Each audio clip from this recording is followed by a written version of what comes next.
di mukanya itu memang nggak kelihatan, cuma tertutup kain, terus kayak apa ya, mungkin ya nggak tahu itu kayak darah apa tanah, soalnya itu kan posisi malam, terus penerangannya itu waktu itu agak kurang.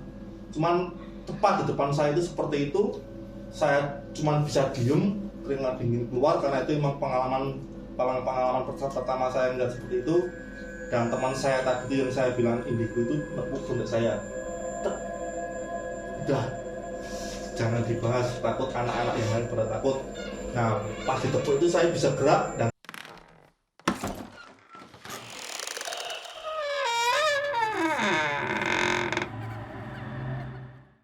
Assalamualaikum warahmatullahi wabarakatuh. Selamat datang di Jendela Dimensi. Ingat, sesuatu yang berhubungan dengan alam gaib adalah sesuatu yang tidak bisa dijelaskan secara fakta, tapi bisa dirasakan melalui hal batin. Oke, selamat datang di Jendela Dimensi bersama saya Dek Diva. ini ditaruh sok imut tadi di sini.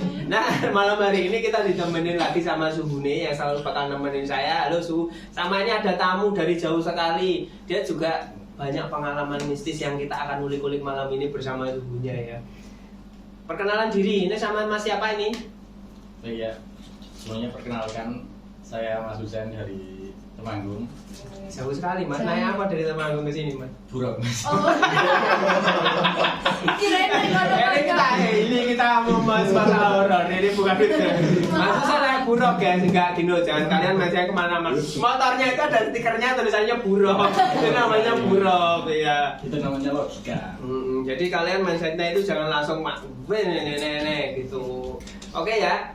Jadi malam ini kita mau bahas apa ini? Kita ini mau berdebat guys tentang segala sesuatu yang mereka percaya, tapi kita kamu percaya sama setan gak, Dek? Enggak, Nanti malam didatangi setan? enggak takut. Dimimpi setan? Kan itu kan di alam bawah sadar kita. Ya kamu diperkosa di sana? Ya. Aku tuh kamu toh. Iya, enggak takut. Ayo jadi kuatkan mindset nggak kalau ini dia tak persalahkan gitu. Oh iya, itu. Itulah jangan takut sama yang namanya setan-setan itu. Jadi ini langsung tak pasrahkan sama Mas Arif biar dia cerita tentang pengalaman mistisnya guys. Nanti kita ulik-ulik di situ guys. Monggo waktu dan tempat saya persilakan Zoom. Assalamualaikum warahmatullahi wabarakatuh. Jumpa lagi guys sama saya. Sudah tidak perlu perkenalan ya, sudah pada kenal, insya Allah sudah pada kenal. Di sini jangan dipanggil guys. Ini kayak di konten kita yang satunya. Ulang. Jadi nggak usah diulang. Ini kita rolling aja biar nggak ada editing ya Mas. Oke. Jadi teman-teman atau sobat kita yang setia menonton kita sebut dengan sobat jendela atau sobat horor ya. Sobat sendiri. Sobat jendela, paling banget sobat jendela guys. Apa ya Chan? Apa dimensi kan? Oh iya sobat dimensi yo selamat. Sobat dimensi. Oke, jadi sobat dimensi kita pasangkan waktu dan tempat sama suhu. Jadi gini ya sobat dimensi, saya mau sedikit berbagi cerita tentang pengalaman saya waktu ya bisa dikatakan horor ya, pertama kali saya melihat hal seperti itu. Ya entah itu nyata atau tidak, tapi itu tepat di depan mata saya. Jadi ceritanya sekitar tahun 2006 atau 2007, saya lupa itu, waktu saya masih aktif di perguruan tenaga dalam dulu, itu ada yang namanya apa ya dulu ya, penarikan energi ceritanya itu. Nah itu biasanya kita lakukan itu jauh dari rumah lah, dari rumah warga gitu. Biasanya kita di tengah sawah atau di atas gunung. Nah kebetulan waktu itu di pegunungan di daerah sini lah masih ada. Sebutkan nggak pegunungannya? Cepet aja lah, nanti kalau mbaknya pegunungan marah tak lebok ke botol itu tak pajang. Ada itu di Imamuro. Iya di Mbah Imamuro. Di Mbah Imamuro. Jadi dulu setiap malam minggu itu ya nggak rutin, tapi ada beberapa kali 3 bulan sekali atau berapa itu kita naik ke atas, itu kan di atas ada pendopo. Nah kita melakukan penarikan energi di atas. Terus itu kita lakukan itu dari bawah, itu kita mendaki naik ke atas itu sekitar jam 11 kita naik ke atas, jam 12 tepat atau kurang dikit lah gitu, kita udah sampai di atas. Terus kita melakukan ya itulah bela diri di atas sambil penarikan energi seperti itu dulu. Nah sekitar pukul 2:30 pagi kita udah turun. Itu jamnya harus tepat ya? Karena saya bilang sekitar Mbak, jadi nggak tepat. Nah seperti itu. Mungkin buat sobat-sobat dimensi yang tahu di sebutnya apa tuh, geger menjangan kalau nggak salah ya. Nah, Geger menjangan. Iya, iya, iya. Nah itu kan di jalan tanjakan naik itu ada beberapa kiri kanannya itu ada makam. Jadi terkesan agak horor gitu. Kita turun sekitar jam 2:30 pagi dan itu masih ada anak-anak di bawah umur lah, anak-anak SD itu SMP kelas 1, kelas 2 pada ikut naik, dan kebetulan di sana itu saya termasuk senior. Nah kita turun nyampe pertengahan itu saya inget banget, setelah makam itu saya paling depan jalan. Di samping saya ada teman saya yang katanya dia indigo, kata dia indigo. Indung kayak internet toh Pak. Wah, iklan nggak tit ya. Nah, pas waktu habis dari makam itu kok ada perasaan nggak enak saya gitu. Perasaan mual sama kayak perasaan nggak enak, itu pertama kali saya merasakan seperti itu. Pas jalannya kan turunan gitu, tiba-tiba dari kejauhan itu kayak ada putih-putih. Kayak ada toh. Dari jauhan. Agak samar-samar, terus kok lama-lama semakin deket Pak, semakin deket, jarak 3 meter. Saya berhenti tuh, depan saya juga ikut berhenti.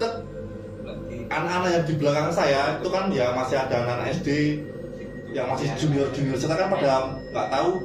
Dia ngelewatin saya, pada nanya, Mas, kenapa Mas kok diem? Aku cuma diem Pak waktu itu tepat sekitar 2 meteran lah, tepat di depan saya, bentuknya pocong Pak. Seperti itu, cuman di mukanya itu emang nggak kelihatan, cuma ketutup kain, terus kayak apa ya, mungkin ya nggak tahu tuh kayak darah apa tanah, soalnya itu kan posisi malam, terus penerangannya itu waktu itu agak kurang. Cuman tepat di depan saya itu seperti itu, saya cuman bisa diem, keringat dingin keluar karena itu emang pengalaman pertama saya melihat seperti itu. Dan teman saya tadi itu yang saya bilang indigo itu nepuk pundak saya. Udah, jangan dibahas, takut anak-anak yang lain pada takut. Nah pas ditepuk itu saya bisa gerak dan tiba-tiba itu berbalik arah terus turun lagi itu. Nah pas waktu itu langsung saya bisa ngendaliin diri saya sendiri, dan waktu saya sadar itu makhluk itu langsung berbalik arah ke bawah turun, entah itu loncat atau terbang. Waktu itu saya kurang paham karena gelap, terus kondisi juga masih panik. Nah seperti itu, masih agak pucat, keringat dingin. Anak-anak pasti pada nggak tahu itu, masih pada lari-larian ke bawah turun. Sekitar setengah jam kita sampai ke Padepokan. Emang Padepokan kita itu tepat di kaki gunung itu, Geger Menjangan itu. Di situ udah almarhum guru saya karena beliau udah nggak ada lama.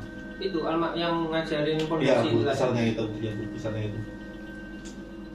Dia lihat saya langsung ditanya gini, Rip, lihat apa? Seperti itu. Udah, nanti tak jelasin, tapi nggak usah dibilang dulu, takut anak-anak pada takut. Nah seperti itu. Kita waktu itu kita wiridkan dulu, nunggu subuh kan, karena sampai bawah itu sekitar jam 3:30 kalau nggak salah. Habis subuh, kita sholat subuh langsung baru itu guru jelasin seperti itu. Kata almarhum guru itu, emang waktu kita penarikan energi di atas itu kayak seperti mengundang makhluk-makhluk seperti itu. Jadi mereka itu tertarik, terus yang dari bawah itu pengen naik ke atas, itu katanya seperti itu. Nah kok saya bisa lihat ya, itu nggak tahu itu kenapa saya bisa lihat seperti itu. Sama teman saya yang tadi saya bilang indigo itu juga ngejelasin, aku yo lihat bro, cuman aku diem aja soalnya takut nanti anak-anak pada takut. Nah kok ternyata dirimu juga lihat, makanya tak tepuk, tak suruh tenang biar anak-anak lain pada nggak takut. Nah itu mungkin pengalaman saya yang bisa saya ceritakan untuk kali ini. Salah satu pengalaman saya lah, pertama kali saya melihat makhluk seperti itu, berwujud putih, ada kucirnya, terus itu banyak belepotan, entah itu darah, entah itu tanah, saya kurang tahu karena emang kondisinya itu gelap. Nah seperti itu. Mas Husain ada cerita horor gantian. Iya. Kita dengerin dulu guys. Ini pokoknya cerita-cerita mistis, nanti kita debat karena kita hal-hal seperti itu percaya nggak, Dik? Enggak. ya? Enggak. Enggak percaya. Generasi milenial. Nah, kita udah ada handphone kok masih ada setan. Setannya ada setan slot itu ada ya. Lanjut guys. Lanjut. Oke, baik, sahabat Dimensi. Saya akan menceritakan mungkin pengalaman pertama saya melihat ya, entah itu nyata, entah itu tidak. Tapi jadi waktu itu jam 2 malam ya, saya dengar orang nyuci baju. Nah, kan saya berpikir itu, ya, saya. Nah, saya kan langsung kepikiran ibu saya ya. Iya. Nah, saya langsung buka HP, ternyata masih jam 2. Ya kan saya penasaran siapa malam-malam nyuci jam 2. Kebetulan kamar saya di dekat jendela. Saya langsung buka jendela. Nah, dan di situ saya lihat jadi sosok orang kan apa namanya sumur jeding sumur. Nah, sumur waktu itu di depan rumah dan itu masih terbuka. Jadi kalau ada orang di sumur itu kelihatan. Nah, ada orang pakai baju putih lagi nyuci di situ. Nah, Jelas apa gelap? Nah, jelas pakai baju putih tapi samar. Nah, di situ saya agak curiga. Saya masuk ke kamar buat ngecek ibu saya apa bukan. Nah, ternyata ibu saya ada di kamar. Tidur. Ya, masih tidur. Nah, saya penasaran, saya masuk ke kamar lagi, saya intip lewat jendela lagi. Enggak ada. Masih ada. Saya lihat sambil sedikit apa ngedek gitu ya. Apa tremor, breathing ya. Nah, kebetulan kan kamarnya pakai korden yang apa Srek gitu ya. Nah, kebetulan itu jatuh mahkota. Jedek, saya takut. Jadi waktu itu umurku masih 14 tahunan. Iya. Nanti kelas 2 SMP. Iya, sekitar kelas 2 SMP. Saya langsung lari masuk ke kamar, hubungin bapak saya. Nah, bapak sama dia langsung ngecek ke depan. Nah, di situ nggak ada. Bekas air? Bekas air juga nggak ada. Tapi kalau ember emang ada di situ. Nah, gitu. Ember yang buat nyuci ada? Ember yang Ada buat nyuci airnya? ada. Airnya ada, tapi nggak ada sabun atau apa itu nggak ada. Setannya nggak tahu setan apa orang itu juga nggak ada. Tahu. Ya, Nah, itu gimana? Percaya itu kayak gitu terus gimana? Kamu tapi itu nggak cuma sekali 2 kali mas ya. Jadi mitosnya di daerahku itu emang ada peri ya. mitos ya? Ya, Peri. ya mitos. Soalnya kan nggak tahu beneran atau enggak ya. Jadi banyak orang yang sering lihat emang ada sosok wanita ya. Seringnya disebut peri emang menghubungi di dekat pohon daerah situ. Pohon gede, pohon tua. Berarti Mas Husain melihat dengan mata kepala sendiri? Iya mas, itu jelas banget pakai mata saya sendiri.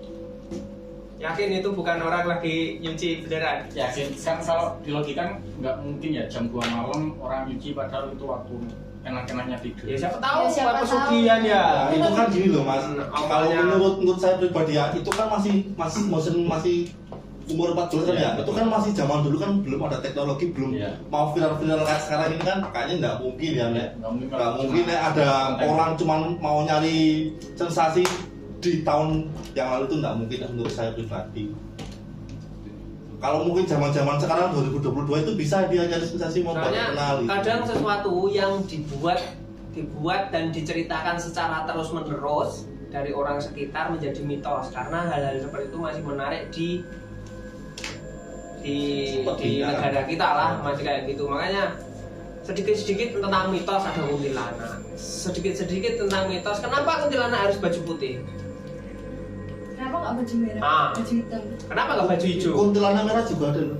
Ya kayaknya dilihat Mas Husain Iya, putih. warna Bentar, putih. jangan bilang merah dulu. Siapa yang pernah lihat? Mas Tarik pernah lihat? Ya nanti yang bahas pocong habis itu.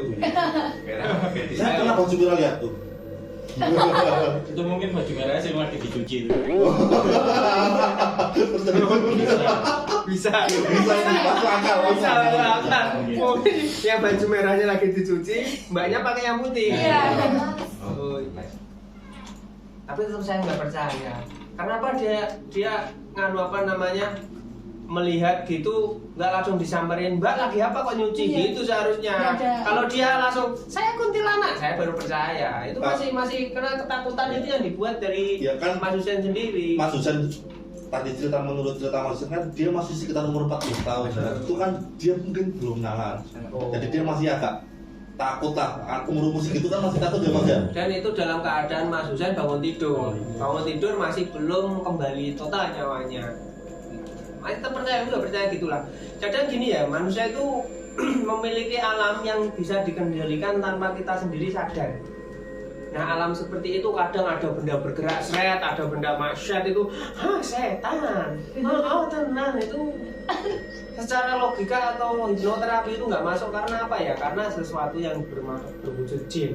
Berwujud jin itu sesuatu yang bisa kita lihat melalui ya setelah kita mati, roh kita sama-sama roh sama sesuatu yang nggak berwujud. Mata ini ada wujudnya, nggak bisa melihat sesuatu wujud. Yang bisa lihat itu lagi mak-mak sebelah pakai baju putih nyuci. Dan saya nggak percaya itu kenapa? Karena saya bisa menebak Mas Arif itu pasti dalam keadaan capek, malam juga. Suasana mendukung untuk kita berhalusinasi. Dingin, sepi, sunyi. Dan bayangan kita di tempat gelap pasti kalau kita percaya setan, hawanya merinding. Nah, itu yang secara tidak langsung membuat halusinasi kita. Mas Arif nggak bisa melihat secara jelas kalau itu pocong ada kunyitnya. Bentuknya seperti pocong. Iya, bentuknya seperti pocong. Kondisinya waktu itu malam, terus waktu itu juga penerangan belum seperti sekarang, cuman ada lampu, ya itulah lampu neon yang redup-redup seperti itulah. Jadi gini ya, ini tadi seperti yang sering saya jelaskan, ada dua sisi manusia, dua sisi kepercayaan, dua sisi yang selalu diperdebatkan antara sesuatu yang percaya karena pernah melihat sendiri, sesuatu yang kadang nggak percaya karena dia lebih mementingkan logikanya. Jadi kita jelasin gini, saya juga pernah melihat sebenarnya, api itu terbang di atas kepala saya sendiri. Jadi sekitar dari bawah itu 100 meteran. Karena saya mengukur pakai meteran, guys. Karena mungkin nggak bercanda sobat dimensi. Jadi saya pernah melihat sendiri kalau di sana di tempat saya asli itu namanya antro. Jadi sesuatu yang terbang seperti api dan mengeluarkan minyak. Nah, minyaknya itu kalau kena manusia bisa jadi penyakit. Itu sudah lama. Itu sebenarnya saya juga nggak percaya, tapi saya melihat mata kepala sendiri. Tapi seiring berjalannya waktu sekarang itu nggak ada. Sekarang banyak sekali yang mengaku bisa melihat, mengaku bisa ini, dan semuanya tidak sesuai faktanya. Hanya bayangan mereka, hanya sesuatu yang mereka apa ya? Jelaskan untuk menjadi cerita. Banyak cerita horor dan lain-lain itu apa ya, kesurupan dan Mas Arif kan suka. Nanti gini aja, saya juga pernah belajar hikmah, saya bisa manggil jin. Kalau orang-orang, kalau Mas mau merasa nanti tak panggilin itu. Bisa tuh ya Mas ya? Boleh, nggak apa-apa. Jadi coba ya, coba dimensi nanti saya nyoba manggil jin ya. Cuman saya lupa bawa dupa, nanti tak bakar dupa dulu. Jadi ya nanti kalian lihat sendiri aja. Jadi sesuatu yang beruntung melihat dan lain-lain itu hanya bayangan kalian lah. Jadi kalau kalian melihat video ini, ikuti terus dan nanti kalian bisa mengendalikan diri kalian untuk tidak takut lagi sama hal-hal yang berbau kayak gitu. Nah, kalian setelah melihat kayak gitu takut nggak sih? Takut. Kenapa takut? Enggak sih. Ya sekarang udah enggak. Oleh itu berhenti shock. Itu kan dulu. Kalau sekarang seandainya itu ketemu pamut. Ngeri.